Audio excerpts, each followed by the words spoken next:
नमस्कार। 2023 विधानसभा चुनाव को लेकर सबसे सटीक और महत्वपूर्ण आंकड़े सामने आ चुके हैं, क्योंकि इसी साल विधानसभा चुनाव तेलंगाना में होने जा रहा है और तेलंगाना को लेकर हर एक पार्टी पूरी ताकत के साथ चुनावी मैदान में उतर गई है।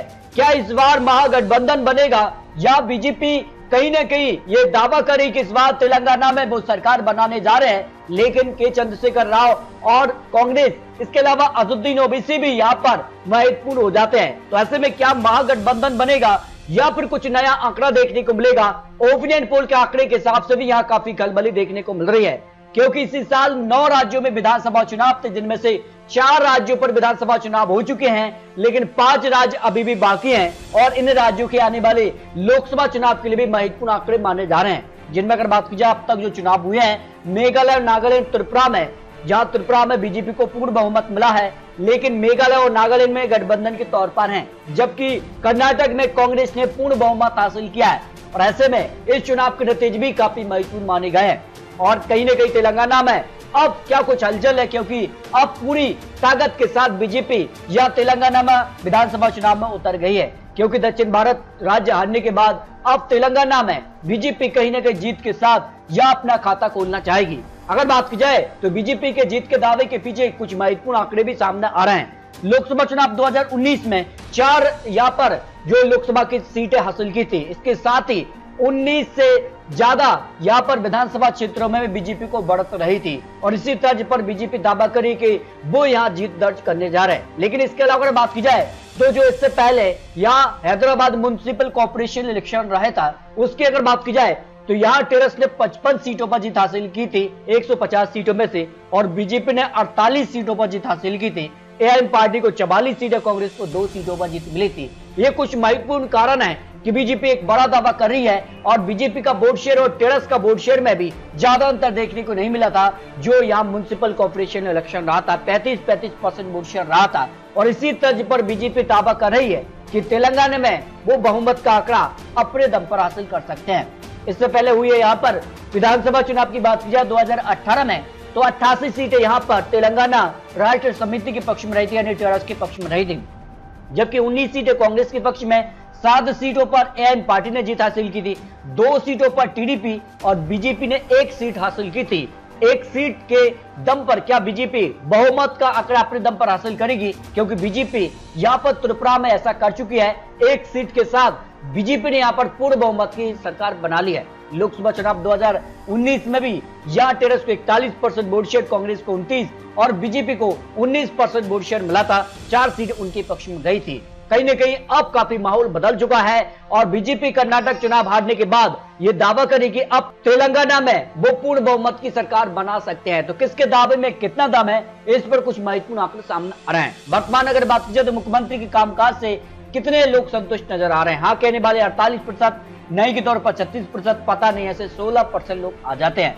तेलंगाना में मुख्य टक्कर किन के बीच हो सकती है? इससे पहले हुए चुनाव में कांग्रेस और टेरस के बीच कड़ी टक्कर रही थी, लेकिन इस बार माना जा रहा है कि बीजेपी और टेरस में कड़ी टक्कर हो सकती है। इस पर 58% लोगों का मानना है, जबकि कांग्रेस और टेरस के बीच कड़ी टक्कर होगी, इस पर 42% लोगों का मानना है। हालांकि बात की जाए तो जिस तरह से कर्नाटक, हिमाचल प्रदेश में कांग्रेस ने सरकार बनाई है, उसके बाद कांग्रेस भी दावा करी कि आने वाले या विधानसभा चुनावों में, जिसमें मध्य प्रदेश, छत्तीसगढ़, राजस्थान में वो पूर्ण बहुमत से सरकार बनाने जा रहे हैं। लेकिन तेलंगाना का क्या आंकड़ा बन सकता है, इस पर कुछ महत्वपूर्ण आंकड़े सामने आ रहे हैं। तो शुरुआत करते हैं। यहाँ पर मेडक की 2 सीटों के लिए बीजेपी को दोनों सीटों पर जीत भी मिल सकती है। 1 सीट यहाँ बेरस के पक्ष में जा सकती है, कांग्रेस अन्य के पक्ष में 0 सीट जा सकती है, जबकि मेडक, मलकाजगिरी की 5 सीटों में से बीजेपी को 1 से 2 सीटें मिल सकती हैं।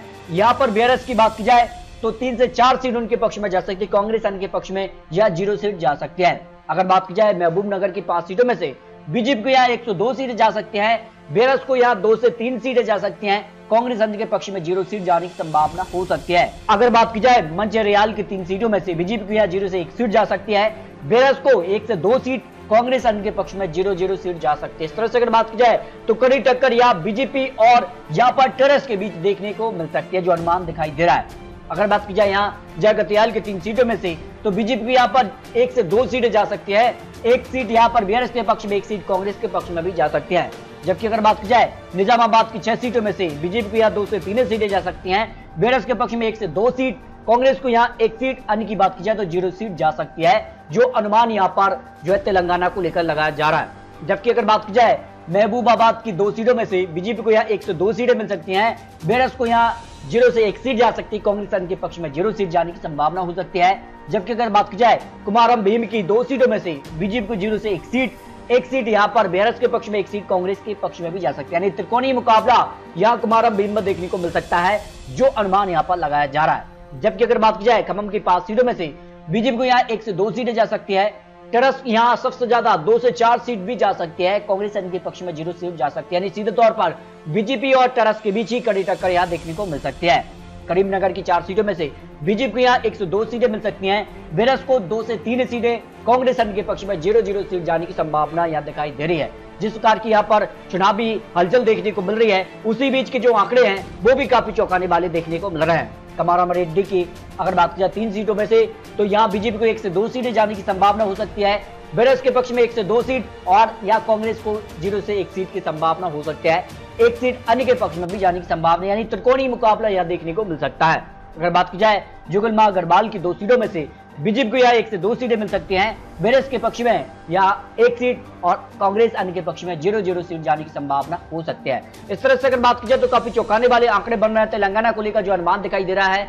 जनगांव की 3 सीटों में से बीजेपी को यहाँ 0 से 1 सीट जाने की संभावना हो सकती है, या बेरस के पक्ष में 2 से 3 सीटें, कांग्रेस के पक्ष में 0 सीट, अन्य की बात की जाए तो 0-0 सीट जा सकती है। अगर बात की जाए जयशंकर भूपापल्ली के 2 सीटों में से, तो बीजेपी को यहाँ 102 सीटें जाने की संभावना हो सकती है, बेरस के पक्ष में 0 से 1 सीट, कांग्रेस अन्य के पक्ष में 0-0 सीट जा सकती है, यानी यहाँ पर भी बीजेपी और टेरस के बीच ही कड़ी टक्कर देखने को मिल सकती है, जो अनुमान दिखाई दे रहा है।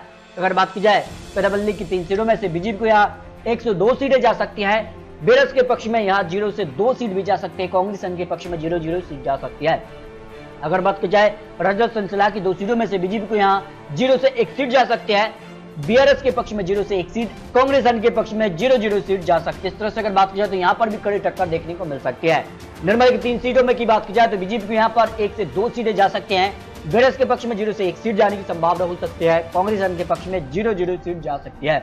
जबकि हैदराबाद की 15 सीट काफी महत्वपूर्ण हो जाती हैं और यहाँ बीजेपी को 2 से 3 सीटें मिल सकती हैं, जबकि एक तरफा बेरस के पक्ष में 9 से 10 सीटें मिल सकती हैं, कांग्रेस को 1 से 2 सीटें मिल सकती हैं। वहीं अगर बात की जाए अन्य की बात की जाए तो अन्य के पक्ष में भी 2 से 3 सीट जा सकती हैं, जिसमें एम पार्टी भी आ जाती है। इस तरह से अगर बात की जाए तो हैदराबाद में सीधे तौर पर यह बेरस के पक्ष में आंकड़े दिखाई दे रहे हैं।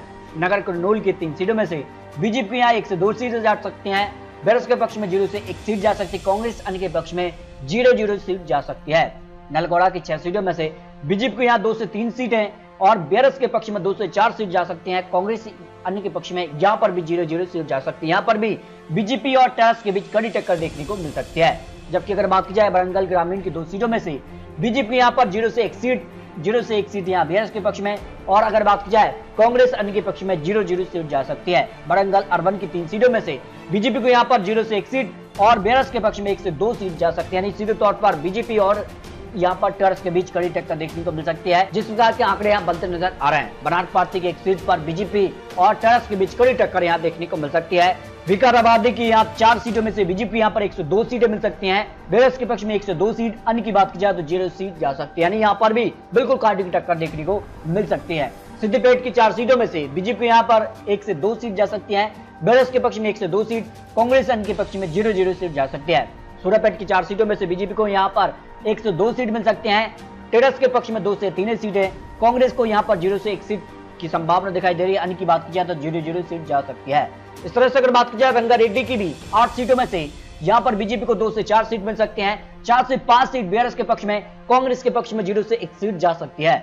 अगर बात की जाए संगारेड्डी की 5 सीटों में से तो बीजेपी को यहाँ पर 1 से 2 सीट मिल सकती है, बेरस के पक्ष में 2 से 3 सीट, यानी यहाँ पर भी बीजेपी और टेरस के बीच ही कड़ी टक्कर देखने को मिल सकती है।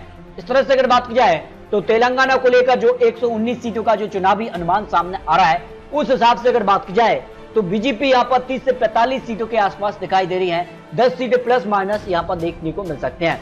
भाई अगर बात की जाए टेरस की बात की जाए तो 57 से 62 सीटें, 10 सीटें माइनस प्लस हो सकते हैं। कांग्रेस की बात की जाए तो 2 से 6 सीट, अन्य की बात की जाए तो 0 से 5 सीट की संभावना दिखाई दे रही है। यानी तेलंगाना में आज विधानसभा चुनाव होता है तो एक बार फिर से के चंद्रशेखर राव यहाँ सबसे बड़ी पार्टी बन सकती है, बीआरएस पार्टी या सबसे बड़ी पार्टी बन सकती है। लेकिन बीजेपी को कुछ सीटों का फायदा यहां पर देखने को मिल सकता है। एक सीट के मुकाबले बीजेपी यहां पर 30 से 45 सीटों के आसपास दिखाई दे रही है, जो अनुमान यहां पर दिखाई दे रहा है। इस तरह से अगर बात की जाए तो तेलंगाना विधानसभा चुनाव को लेकर जो अनुमान यहां पर दिखाई दे रहा है, उस हिसाब से बीजेपी और टीआरएस के बीच कड़ी टक्कर देखने को मिल सकती है। लेकिन आपको बता दें, ये चुनावी आंकड़े, चुनावी अनुमान है। आने वाले वक्त में तेलंगाना में क्या महागठबंधन बनेगा, कांग्रेस, टीआरएस और यहाँ पर अजहरुद्दीन ओवैसी की पार्टी, अहम पार्टी का गठबंधन होगा या नहीं, या अलग अलग चुनाव लड़ेंगे, क्या बीजेपी या कुछ बड़ी बड़ी योजनाएं और बड़ी बड़ी यहाँ पर सौगात तेलंगाना में यहाँ पर बड़ी बड़ी घोषणाएं करेगी, इसके बाद आंकड़े बदल भी सकते हैं। तो दोस्तों, आपको क्या लगता है, तेलंगाना में क्या बीजेपी पहली बार अपनी पूर्ण बहुमत से सरकार बना पाएगी या नहीं, या फिर यहाँ पर के चंद्रशेखर राव ही यहाँ पर सबसे बड़ी पार्टी बनेगी? जो आंकड़े दिखाए गए हैं, इस हिसाब से काफी चौंकाने वाले आंकड़े बन सकते हैं। तो आपको क्या लगता है, आप यहाँ रखिए। मिलते हैं और लेटेस्ट और महत्वपूर्ण विश्लेषण के साथ। तब तक के लिए जय हिंद, जय भारत।